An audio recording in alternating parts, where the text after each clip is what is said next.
This is the One Thing Podcast, and I'm your host, Dr. Adam Rindy.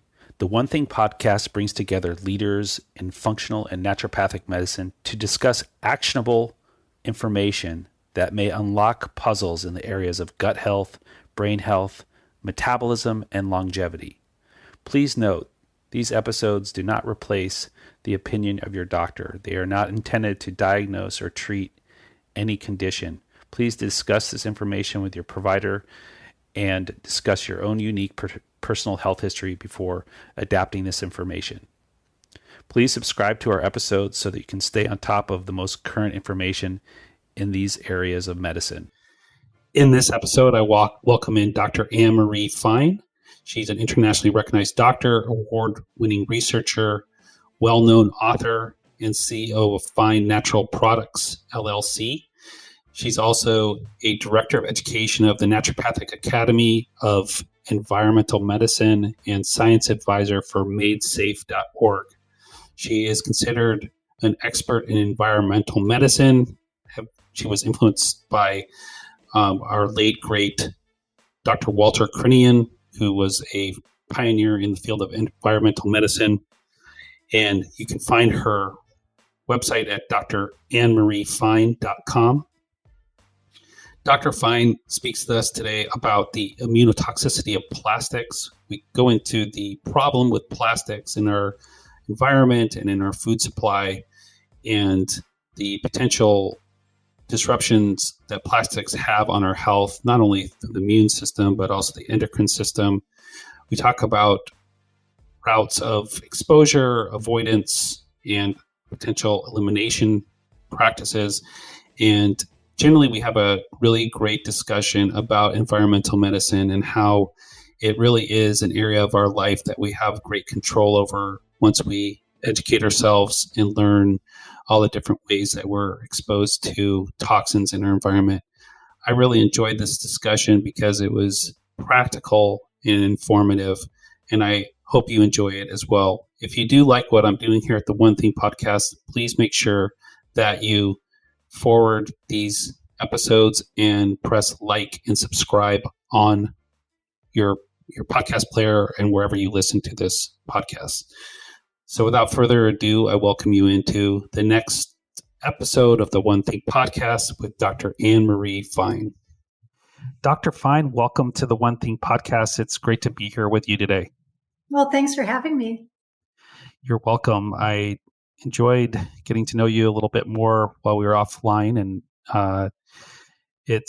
we were talking a little bit about some people we know in common, which I definitely want to go into in a few minutes here. But I'd love to just kind of hear sort of what the last year has been like for you, what you've been up to lately. I know you're involved with a lot of professional avenues and interests. What's been your main focus as of late? Well, that's a really good leading question. For the last year and a half, I want to say Dr. Lynn Patrick and I have put together a course called Environmental Medicine Education International, and it's a one-year postgraduate course in environmental medicine that basically takes off where Dr. Walter Crinian's Spirit Med one-year postgrad program left off.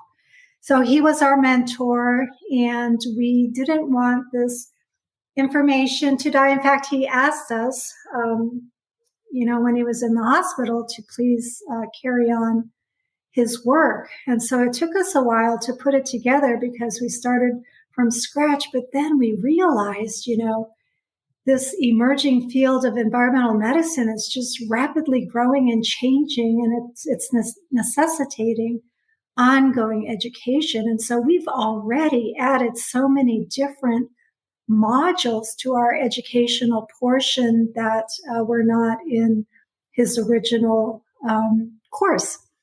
Things like EMF and EMR, for example, and climate change and, cancer. And so we've really added a lot to the offerings. And one of the things I want to begin with is I know there's a lot of alumni out there of Spirit Med.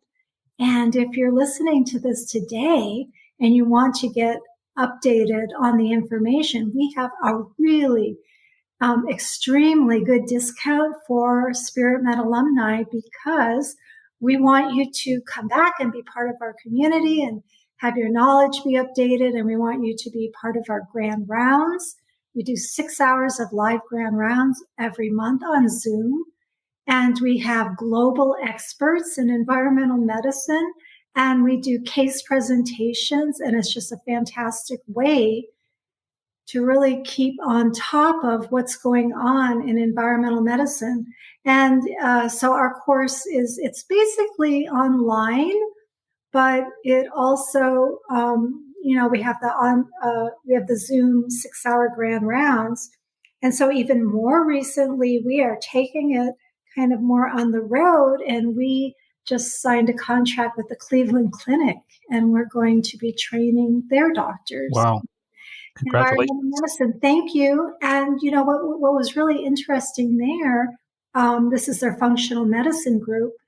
What's really interesting there is that they, the director contacted me, and she admitted that their doctors didn't even know how to test for or assess something as simple as mercury. Does this person have too much mercury, right? How would I know? Mm-hmm. Where's it coming from? Just really basic things like that. And yet they're a functional medicine group that have the background, to be able to deal with these kinds of patients. And so we're really extremely excited to start taking it into more integrative groups outside of our group. It's a little bit of a separate program.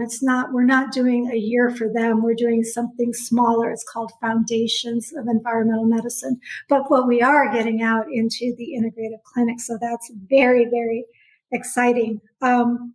So we offer 30 hours of continuing medical education. And our doctors really like to know that. And our website is emeiglobal.com. And we do have doctors from all over the world. And we are reaching out as best we can, because this is really vital. This is like the missing link in our education. And, the naturopathic doctors among us have always been grounded in this kind of information. But to a lot of the other integrative doctors, this is new. It's just it's not taught at all. I mean, maybe you'll get an hour on lead, maybe, but. Yeah.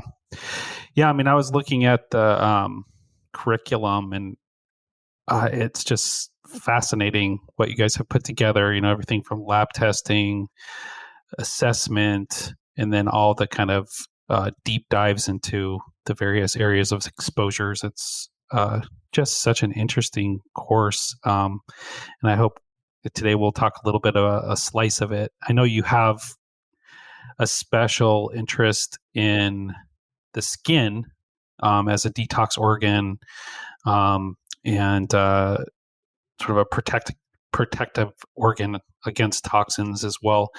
Can you kind of share if that's still sort of when you remain focused, or if you pivoted into other areas?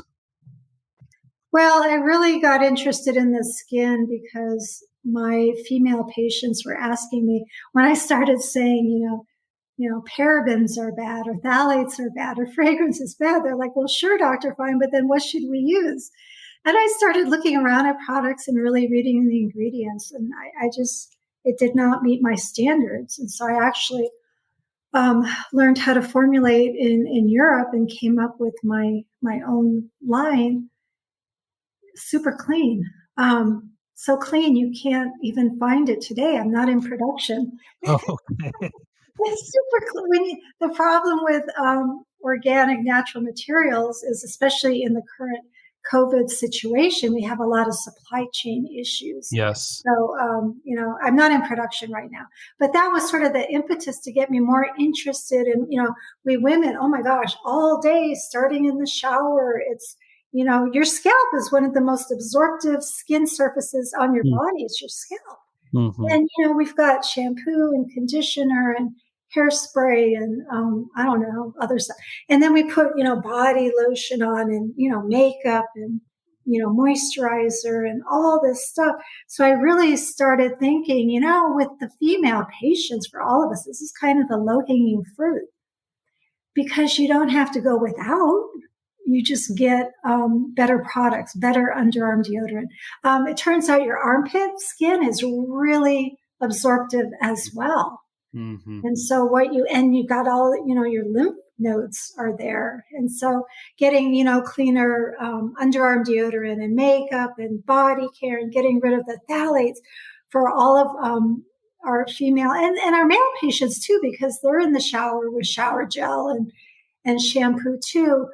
It looks to our patients, it may look unwieldy or hard, but it's basically once you make that substitution, you just keep buying that. There's no decision. You spend zero time on it. You just keep buying it. So it's really just a little bit of education and then buy the new product and then just, keep buying it. So that's how I got interested in that. But also last year, I had an article in the Townsend Letter.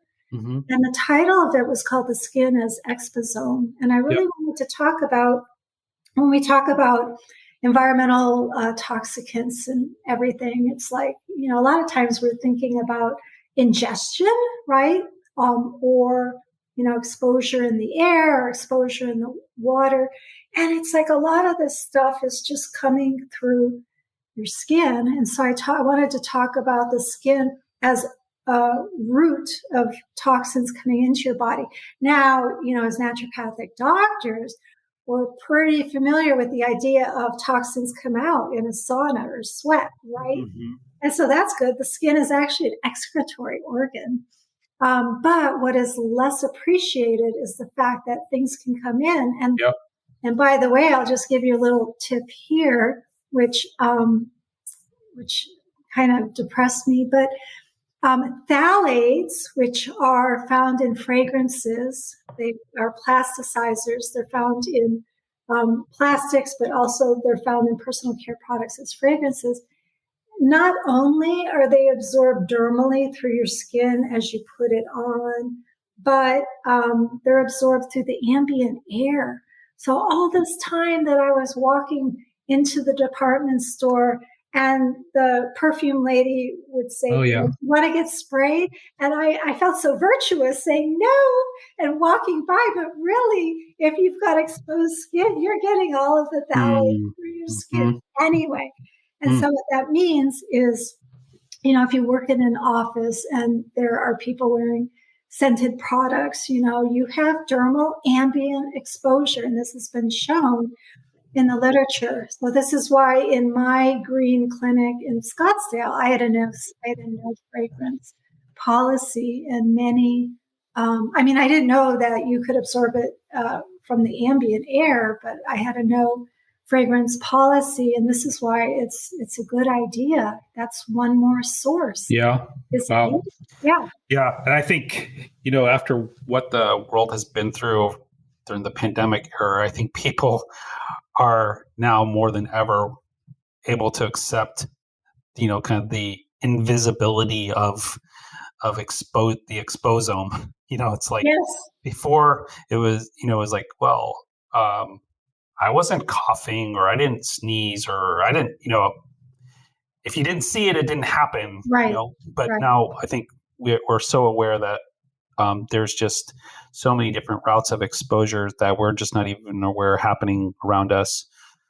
So, back in, I don't think the 60s, Dustin Hoffman, that movie, The Graduate, was like the big kind of line in that movie about that the future was in plastics, right? I wrote an article on that. Did you? Global, yes. I think I titled it "What Dustin Hoffman Got Wrong in the Movie The Graduate," something like that. Yeah, he was a young Berkeley student, like a graduate of Berkeley, and he was just, that was like the thing. Like now these days, it's, Bitcoin is the future or whatever. So where did they get this wrong? Wow. I mean, it's a huge industry. Everything is plastic. It's unbelievable. They're even making wooden floors out of plastic or vinyl. You know, it's hard to get away from. It's just a huge industry. It started like in the 60s, and we can talk about globally. A study came out last year, and this is pretty alarming. It looked at, so it's not just BPA and phthalates and plasticizers and DEHP. It's not just that. Also, we have the problem of microplastics, 5 millimeters or less. So actual plastics, not phthalates or BPA, which you really can't see. Let's be honest. It leaches into your food, or if you touch a thermal receipt, it absorbs into your skin, but you really can't see it. But the microplastics, you can kind of see. I mean, it's real. It came from bigger plastics. Now it's microplastics. Okay. The problem is so huge that the study said over the course of a week, the average person ingests 1 credit card worth of microplastics per week, 5 grams per week. And we're ingesting that, or we're ingesting it. We're ingesting it. Most of it's coming from our water. Okay. So tap water and bottled water, both. Bottled water has twice the plastic as tap water. Mm-hmm. A lot of people have come to the realization that tap water might not be the cleanest, but then they're all buying these crates of bottled water from Costco that's got twice the plastics, and then you've got the phthalate issue, the plasticizer issue going on as well. So people are ingesting a lot of plastic. It's in our seafood, it's in our meat, it's in our salt, our beer. And so recently, like in the last couple of months, there was an article in the published literature on autopsies, and they're finding plastics in people's organs now, particularly the organs of, filtration, like the liver and the kidneys, of course, but also now the brain, right? The brain is considered a liver of filtration, right? They found it in the brain too.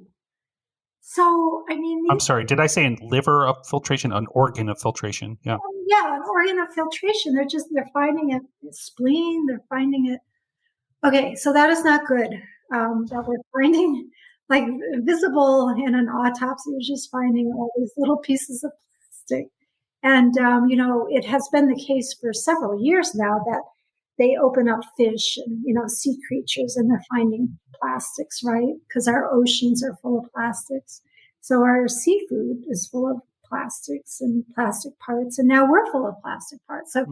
So there's really two in the plastic phenomenon. There's two things we're worried about. It's actual, like, microplastics, but it's also the kind of less visible things that are used to make plastic softer, or in the case of BPA, a little bit harder in the case of polycarbonates. So we have both those things going on. And the problem with the plastics, I mean, the plastic problem alone is a problem, but plastics adsorb polycyclic aromatic hydrocarbons and heavy metals. So other pollutants in the air or in the environment get absorbed onto these plastics. So if you've got the plastics inside of you, you've also got the PAHs and there could be other chemicals on it as well. PM, 2.5. So it's like a vector. It's like a vector for pollutants.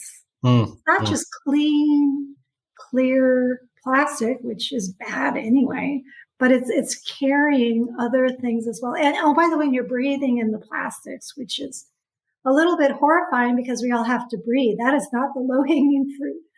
Yeah. we're all over with the masks thing. That's. Oh, by the way, I have a talk coming up soon, and there's this new 2022 article that just came out on the blue surgical masks. Yeah. Full of phthalates. Great. Okay. Full of phthalates. So, you not only have dermal because it's on your face, but your mucous membranes in your mouth and your nose are right there, so you have the ability to breathe it in, right? And then are those particles getting into the air, and then we're getting ambient, absorption as well. So those blue things that people are wearing or have been wearing for 2 years. And, it's kind of nuts because diethylhexylphthalate, DEHP, is like the main, there's like 12 different phthalates in it, but it's like the main one. But, DEHP is on California's Prop 65 list because of its cancer-causing potential.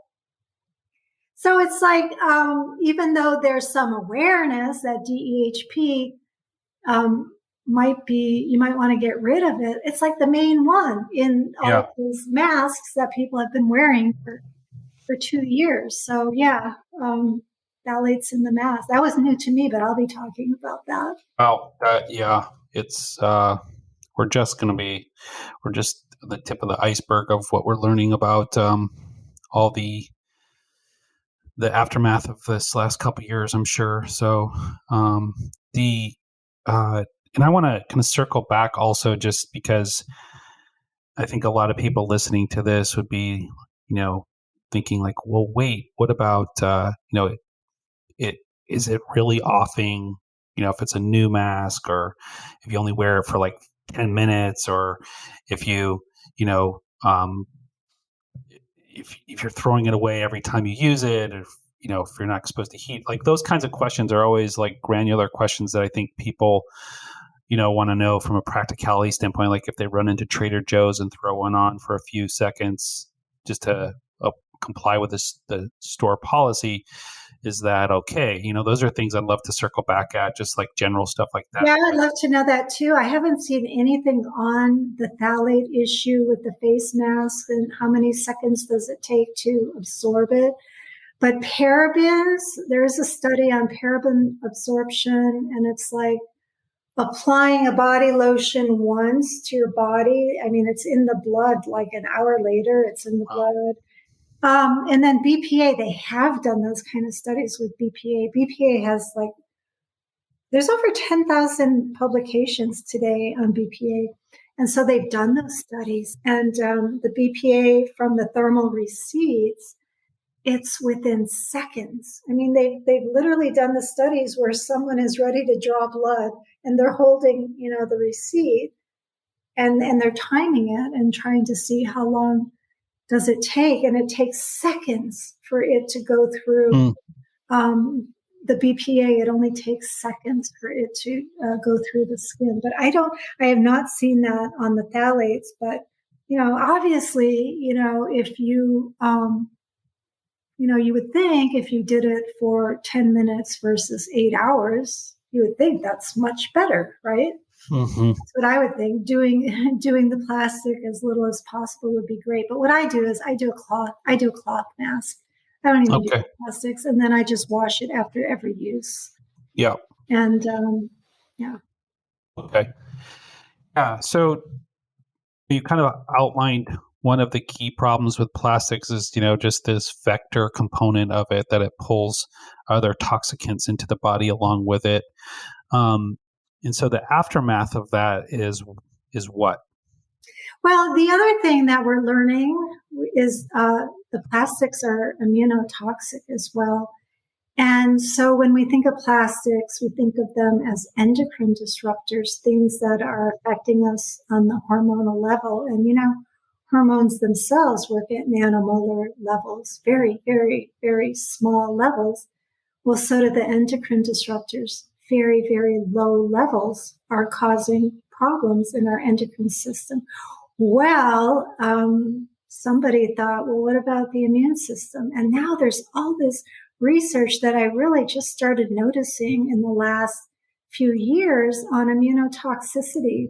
And basically, it affects the immune system. It's one of the targets of the endocrine disrupting chemicals. The same way it affects hormones, it affects the immune system. It dysregulates both the innate and the adaptive immune systems. And, I can give you some examples. And one of them would be, I think I'm going to go into BPA. BPA suppresses your macrophages. Well, one thing we learned from COVID is how important the macrophages are, right?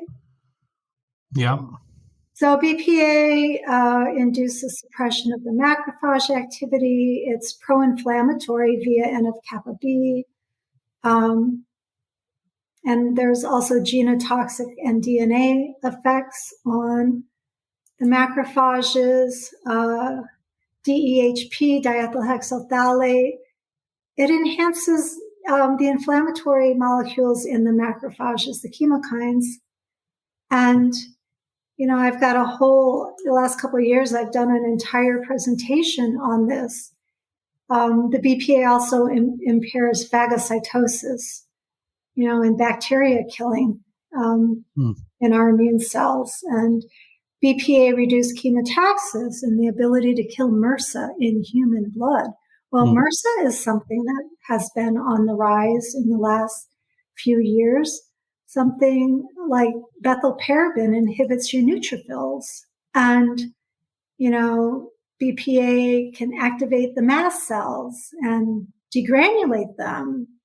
So there's a lot of interesting information that's come out about various plastics and endocrine disrupting chemicals and how they affect our immune system. And this becomes critical, especially when we consider where we've been the last 2 years with our immune systems. Right. How strong they are and what's going on in them. And so. Yeah, that's interesting because, for years, just from a clinical setting, people who flag for having like a toxic burden are generally people who would fit into categories of like problems with allergies or skin problems and all these kind of like pro-inflammatory problems. And, I wonder if we can understand that a little bit better now with what you just commented on. Well, yes, because Dr. Crinion taught us that when he was a new doctor, he wanted to go into allergies and to become an allergist, right? I'm sure you remember the story. He was your I don't know. Teacher too. He said, I wanted to become an allergist. He's like, I figured everybody's got allergies. It would be steady work. And so he did. He got into the field, and then he said what he discovered was the reason why people had all these allergies is because they were toxic. And that was really the root cause of all of the allergies and the asthma and all of these things was they had a toxic body burden that was damaging their immune system. And when he taught me that, in medical school, I actually went up to him after class and told him that was, a bunch of bunk, because, I actually have asthma and allergies. And this is sort of the way I came into becoming a naturopathic doctor. So I was like, I don't know, Dr. Crinion, I don't think that theory holds up or whatever. And he's like, why would you say that? And then I started talking about my own case, and I started studying it a little bit more. And, I was in his class, and it turns out that it plays a huge role. It's so true. And I literally have zero problems with asthma or allergies. In fact, this is really funny because I was such an allergic, person growing up. But I have done so well that a few years ago, I don't know what I was exposed to, but my nose started running, a little bit of allergies. And I had forgotten what it felt like to have a runny nose. I actually called one of my physician friends and said, I have this clear nasal discharge coming out of my nose, but I'm not sick. I'm not coughing. I don't have a fever. I can't imagine what it is. And she's like, how about allergies? I was like, oh, yeah. I remember the runny nose. Right. And I forget the runny nose. I completely forgot about the runny nose. And I remember going to bed every night with a box of tissue, stuffing my pockets with tissues, my coats. And then walking around, I would have a tissue scrunched in my hand. And I just, went away. So anyway, I think that's completely valid. And so, the thing is, shifting to Th, there's, this whole concept of Th1 versus Th2, different parts of your immune system. And just how you explained it, my brain went to like, oh wow, it must just push us into more of a Th2 dominance, kind of uh, shift in the immune system where it's putting out inflammation, and the part that fights viruses and infections and cancers is more suppressed. Right. That's really interesting. I flash back to being a kid in the 80s and the big hair era and hairspray and smoking and public establishments. I mean, we were just bombarded with all this stuff. And yeah, I wasn't surprised that a lot of kids, in that era grew up with asthma and allergies. And I mean, even today, there's other reasons for it. But that's just fascinating how you've, begin to study the effect on the immune system like that. Anything else that you kind of learned about the immune system that you wanted to talk about as it relates to plastics? Well, let me see. I've got my, BPA induces Th2 and Th17. It enhances autoantibodies. It inhibits the secretion of interferon gamma. Let's see what else we have. There's a lot of connection between phthalates and allergies and asthma, which I found very interesting. Phthalates heighten the risk for childhood asthma. 95% of the DEHP, the diethyl hexyl phthalate, is used for PVC. That's that polyvinyl chloride that's used in flooring and, your shower curtain, and it's found in dust indoors. And, they're making correlations. Sweden did a lot of studies on phthalates in children and asthma. And so they just measured the phthalates in the house dust and, checked with the kids to see what kind of allergic symptoms they had. And they just found a lot of correlation. What else do we have? Asthma, allergies, phthalates, a lot of phthalates, bisphenols. And then, I'm not going to talk about the connection with cancer too much, except to say that we are seeing propensity for both breast and prostate cancer in the babies that were prenatally exposed to the BPA when these things were forming. And so there's varying windows of vulnerability to developmental things that are going on that make a big difference into whether or not you were exposed to these things. And so we are seeing things like that. There's so much more to say. Arsenic and cancer and, all the places. Arsenic isn't a plastic, but there's just so much to learn here. Mm-hmm. My latest module I'm working on for this is actually oncogenic exposures. And, we've got about 4 hours of information, and we're trying to get rid of stuff so that we can fit it into the time allotted. We're just trying to get rid of stuff. No, that's no good. It's crazy. Plastics are, there's so many things in our environment that are immunotoxic. And as you know, just from being a clinician, people are getting sicker and they're more plagued by, viruses that may have been latent and now they're reactivated, and, susceptibility to current viruses and cancer and autoimmune disease. And we're seeing these things kind of at lower and lower ages. Are you seeing that as well?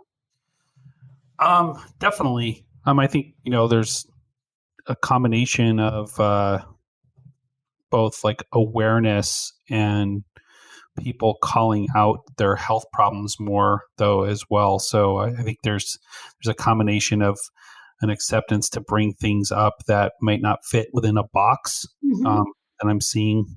But I'm seeing so many more health problems in the 20s than I've ever seen before. Like it used to be I think it's shifted 10 years since I've been in practice.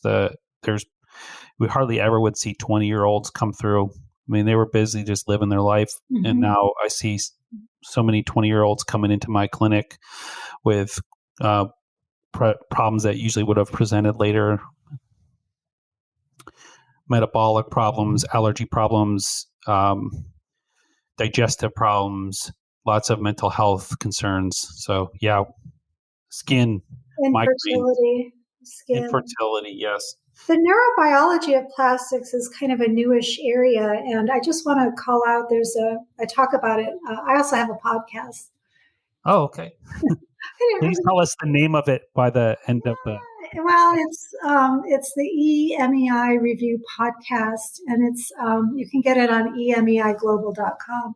Cool. It's separate from the course, but if you take the course, we throw it in. It is behind a paywall, and it's we review the literature and we just keep everyone up to date. But there's a new study where they looked at mixtures of endocrine disruptors, because normally things look at one chemical at a time, which of course is completely different from how our patients come to us, right? They have thousands of exposures, and it's misleading when we do a little test and we can test for 20 of them, right? It's misleading. But anyway, so the article was mixtures of endocrine disrupting chemicals like BPA and phthalates. Okay.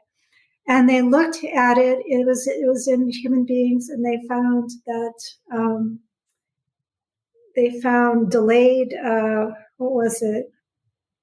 speaking. It was neurodevelopmental delays in speaking. And so then they took it a step further, because that's neurobiology. That's not cancer or, anything morphological. And so they took it a step further, and they said, but how many pregnant women likely have this level of chemicals in their body? And it was 54% of pregnant women have that particular level or this combination. I just reviewed it, and it was kind of like, the reason they came up with the blend of chemicals was that they already looked at pregnant women and what chemicals they had in them. And they found out that like 90% or more of pregnant women all had the same group of chemicals. And then they went on to say 54% of them have enough, or the level that shows the decline in speaking. I'm trying to think of I think it was 30%. Their developmental speaking abilities declined by 30%, which is kind of a lot. So anyway, so mixtures of endocrine disruptors, that's one of my pet peeves, is that when you look at the studies, I'd like to see the mixtures. And they're starting to do a few more of those, which I think mimics real life a lot better than just these BPA studies. And, recently, I will say this, the European EFSA, which is kind of like their FDA, they recently made a determination on BPA, and they said that on average, human beings, have 5,000 times more BPA in them than is considered safe. 5,000 times more in them. And BPA is like the poster child for endocrine disruptors. It's every time you do more studies, you find it does more things. It's got cardiovascular effects, right? It's not just an endocrine disruptor. It's got the immune effects. It's got neurobiology. And, every time they look, they find more and more things. They're looking at BPA as a biomarker for renal damage now. Mm-hmm. Well, the kidney is what's filtering out a lot of these toxins, right? Yeah. So, is just going BPA-free enough? No, it's not. I'm glad you said that. Well, BPA-free is like a marketing gimmick put out by the manufacturing industry. And it's, BPA-free means they use BPS or BPF or BPAF. All of these are regrettable substitutions from the same bisphenol family, and they have similar problems. Sometimes they have, like, BPS is worse for some things than others. I really get into the nitty gritty on this, but just go plastic free. Don't go BPA free. BPA. In fact, Japan in the 90s, they did a lot of work on BPA, believe it or not, in the 90s. Hello, where was the US? And they decided in Japan, it's no good. We're going to ban it from production and manufacturing. And you're thinking, that's good. But what they did is they substituted BPS. Okay. And so what they discovered was going forward, you know how we do the NHANES data and we find out how much, right. That's where we get our averages. Well, they do that, not everywhere, but in Japan, they discovered, much to their delight, they discovered that BPA plummeted. You couldn't even find the stuff. But then when they tested BPS, they had more than any other country in the world because they just swapped out one for the other. They were on the right track. Sure. They were on. So most people, have the belief that, they can do their plastics as long as they don't heat them or, use them kind of for reheating or what have you. Is that a myth? Yes, I believe it is a myth. And I like to say, just don't use the plastics. Okay. So, but I mean, is there studies out there that can show, even without heating them, that we still get exposures? Well, let's talk about Sparkletts water that comes in the polycarbonate, big, the 5. Yes, that's a great example. Because I actually had a patient who she had kidney cancer like twice before she came to see me. And she was one of those patients who, as a physician, I was like, I don't know what to do with her. She ate clean, she ate organic. She was a fiend for dusting her home because, there's toxins in house stuff. She had an air filter. And, everything was so good. She's one of those patients where you're thinking to yourself, I'm not exactly sure what to do with you. I don't know why you have kidney cancer. But she was drinking water out of a Sparkletts container, the polycarbonate. And so I said, let's look into that a little bit more. And her doctor said, I've operated on your kidneys twice. I can't do it again. That was a lot. You can't get kidney cancer again. So that's why she came to me. And I looked at the water report on the Sparkletts website. It was great. The water looked clean, right? But the problem is you don't know that bottle of water. You don't know if it sat on a hot truck for, 8 hours, or are they all stored in a warehouse for 2 weeks?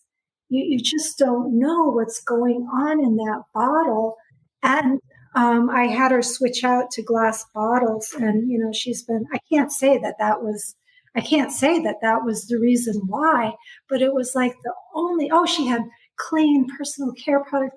It was like the only problem that I could see was that 100% of her water, including cooking water, came from bottled water that had been sitting in a BPA thing. And Sparkletts says on their website, they're on it. They know they're going to be asked, do you have BPA? And they're like, yes. And the FDA says it's okay. So we're okay with it because the FDA is okay with it. So they're acknowledging it, that they're in the bottle. So in terms of specific studies, I haven't seen a lot of them on like plastic, like Tupperware. Does that get into your stuff? I've seen studies on like pizza boxes, so we're not talking about plastic. The pizza box has a chemical in it, and when the pizza goes in it, crust down, so it's dry, not the dry part. They've done studies, and this chemical does leach up even over the space of 20 minutes. It leaches up into a dry crust from a pizza box. So the food packaging studies, there's not as many as them, but I have looked at some of them, and it's like I don't know what to say about like Tupperware container, because I think that's the one people get hung up on. As long as I don't put it in the microwave, am I okay? And then I want to know, but when you put the food in the Tupperware, was it hot then? Right. Or did you cool it down completely? So I don't know. I mean, at some point you're splitting hairs, but because it's just as easy to buy those glass containers with the snap-on lids, I have people store their food in that. And, often, sometimes the top may have plastic in it. I'm not worried about that because the food's not touching that part. Sure. There's some space. Yeah. Yeah, there's some space. So I do like that. I just, just get all the plastics out that you can.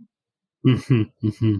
I mean, obviously, if you're like in the hospital, if you're like a newborn baby in the hospital ICU and you're getting IVs, I mean, there's plastics in there, but that could save your life, right?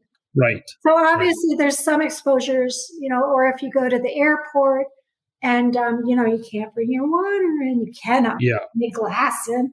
Well, I feel it's better to have a plastic bottle of water.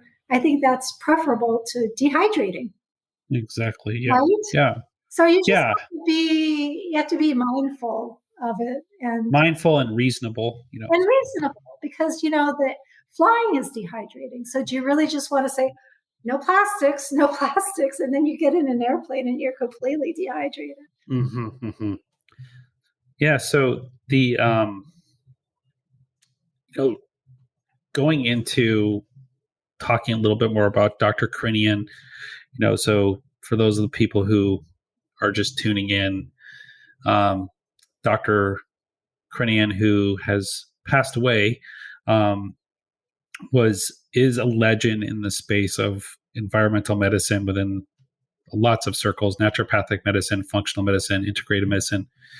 And he was a teacher for many of us and set the stage for a lot of the way that we approach environmental medicine.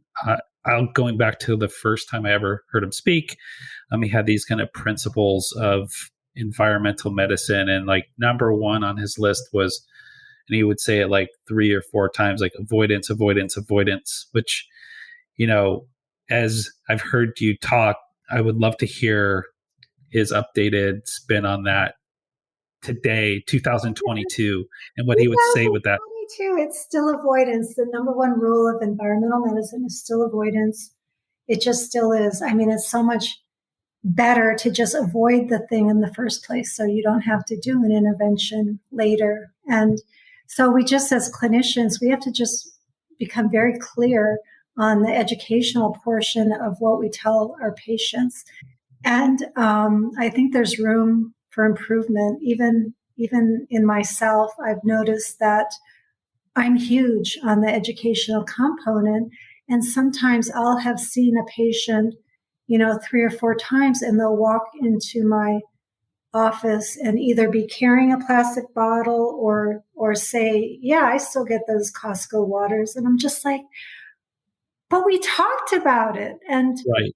So there's some sort of a disconnect. And I think that we have to be clearer. And I think we have to be more clear on I think BPA and plastics is the number one thing to avoid. I think it's going to have the most clinical usefulness in our patients' health.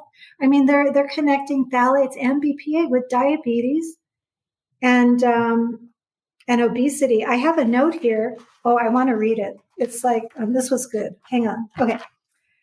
The CDC says from 2001 to 2009, diabetes increased 30% in 8 years, type 1 and 2, 30%. So did our patients just sit on the couch and stop exercising? Are they eating Snickers for breakfast? Or, what could account for that? So this is big news. It should not be big news to your audience, but it's like it's not the food and the lack of exercise anymore. 1 billion metric tons of BPA, that's how much our production increased in the same years that diabetes went up 30%. Wow. So chemical Uh, and metabolic activity cannot be discounted. And a lot of our patients, they're metabolically deranged, mm-hmm. whether it's That's so okay or interesting. not. Yeah. Like just last week, I saw a post by Stephen Guyenet, Dr. Stephen Guyenet, who wrote a book on obesity that's quite popular, and it's called The Hungry Brain, and he had just talked how he showed a slide of how our macronutrients have actually the protein to fat to carbohydrate ratio really haven't changed that much over time. So, people are, blaming it on, oh, people have just started eating a bunch of carbs. Mm-hmm. No, they haven't. Or Mm-hmm. people have just started eating a lot of fat. Well, Mm-hmm. no, they haven't. We've basically eaten the same kind of percentages as a population. So I love that you point out other factors beneath this that have changed in our population that could be disrupting the metabolism. Mm-hmm. So important, like so important and so overlooked. Nobody wants to hear it. Nobody wants to deal with it. It's sort of like, yeah, whatever. It's, what are you going to do? But it's so important, and there are things you can do about it. And the second kind of thing that principle that we talk about is like elimination. And, I think that would be another area of your expertise is like, okay, you have this burden and you're doing your best with avoidance, but you've accumulated this burden of toxins and plastic metabolites, and then, how do we get rid of it? What's unique about plastics in that process of elimination? Just like some highlights. Well, it's interesting. A study was done on weight loss and toxins. And what they found was, it was a human study, and what they found was after, I don't remember how many pounds, I don't know, 10 or 20 pounds, it wasn't 100. They checked people's blood for toxins before the weight loss diet and after. And what they found was after the weight loss diet, there were so many more toxins in the blood. Because why? They didn't eliminate it from their body. So now you flooded your bloodstream with, you had lipolysis and you liberated all of these toxins. Now they're in your bloodstream. They're going to your brain, going to your thyroid, your other tissues, and they're just kind of being restored somewhere else.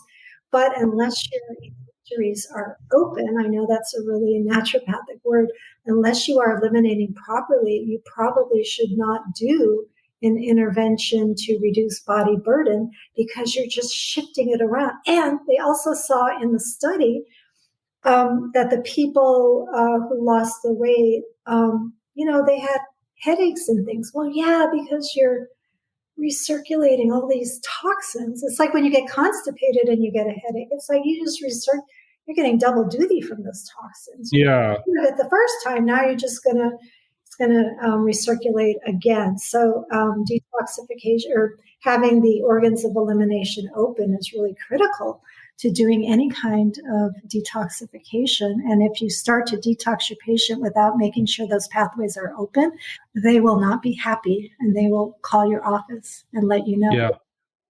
Yeah. I think that's a really good thing and it should be a red flag of, anybody who's touting a detox program that hasn't asked you first if are you stooling properly, cause like that should be like number one goal, is to like you said, open up the routes of elimination. And I think it sounds so simple, but a lot of people are constipated, and that's they don't know it. And they don't know it. They think they don't know it because they went to the regular doctor, and regular doctors, I forget exactly where we're at, but I think it was like one stool every 3 days. Exactly. That was normal. Yeah. I mean, most people would feel absolutely miserable if they're not stooling, if they would go 3 days without stooling. Right. But I mean, occasionally you'll talk to someone and they have a bowel movement every 1 to 2 days, every 2 days or so, and they feel fine. But most people, I'd say that's the exception to the rule. I would agree. Yeah. I would agree. So, well, this has been really fascinating.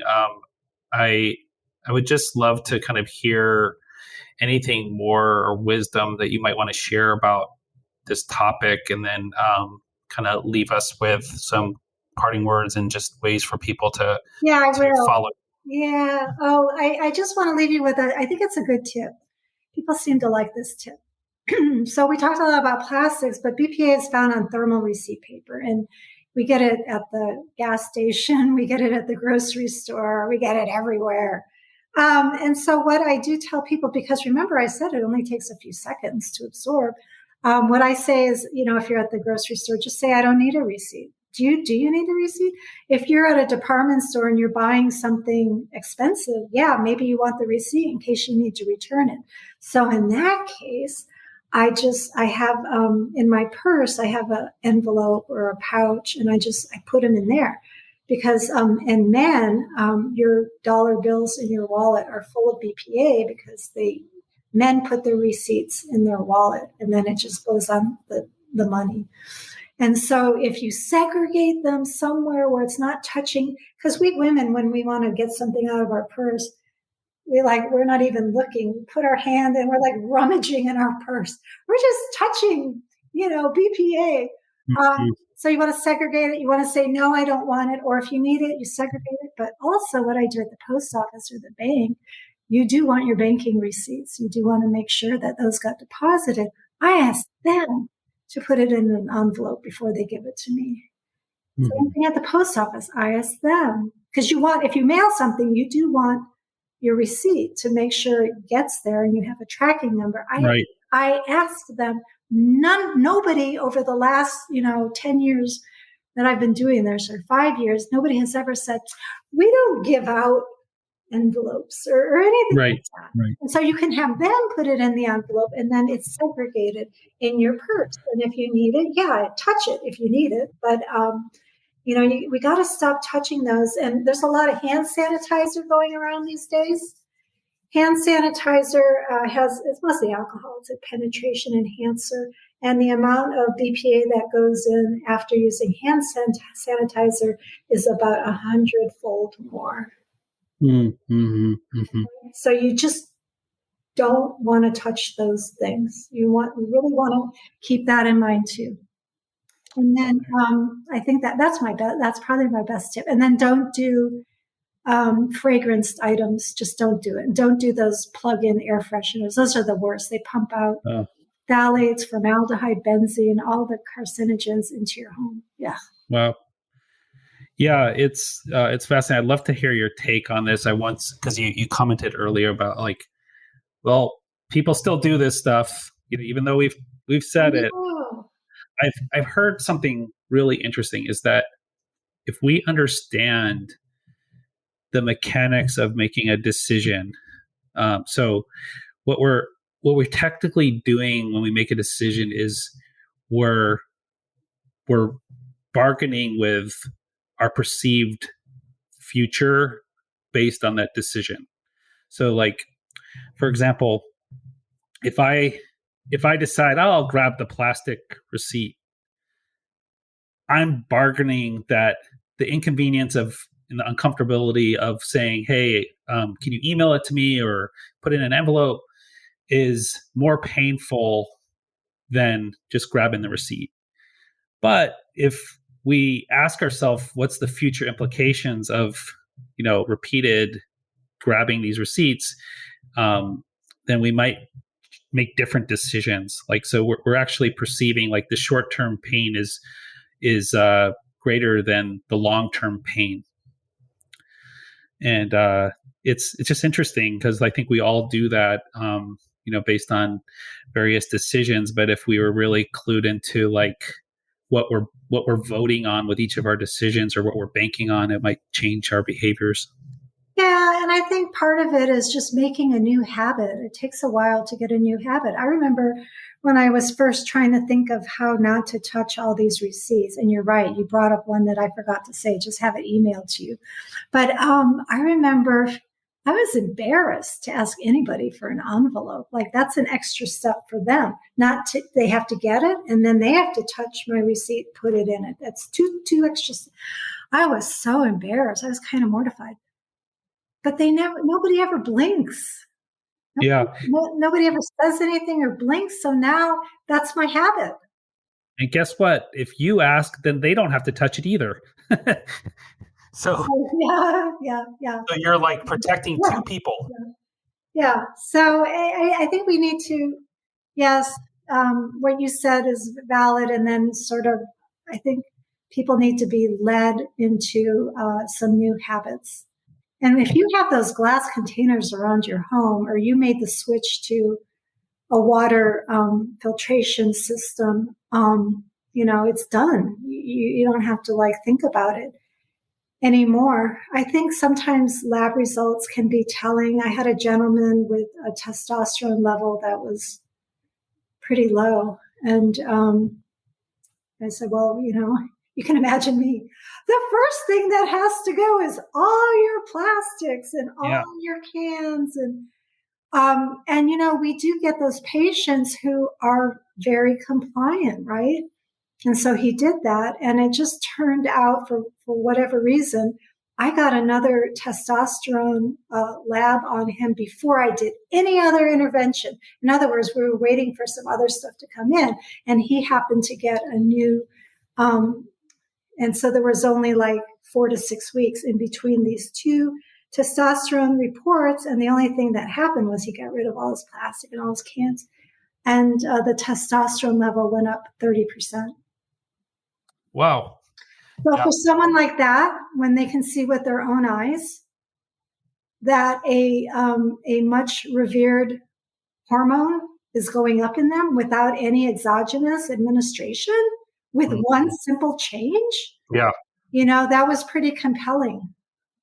That's great. Yeah, it's really great. And, that's a great place to conclude, is that, the exciting thing about environmental medicine is, without taking a pill or a potion or medication, just by living choice by choice, day by day, and making decisions that are best for your health and your family, you're doing the medicine. It's part of living. Right. So, well, thank you so much for being with us. This was fascinating. I know you have lots of other really great topics to share, so I appreciate you going down this one kind of road with me. And your course sounds fascinating. We'll make sure we put more information about that up in our notes, and when we kind of share it with our audience. And a lot of clinicians would definitely, I'm sure once they read the curriculum, would just be excited to dive in.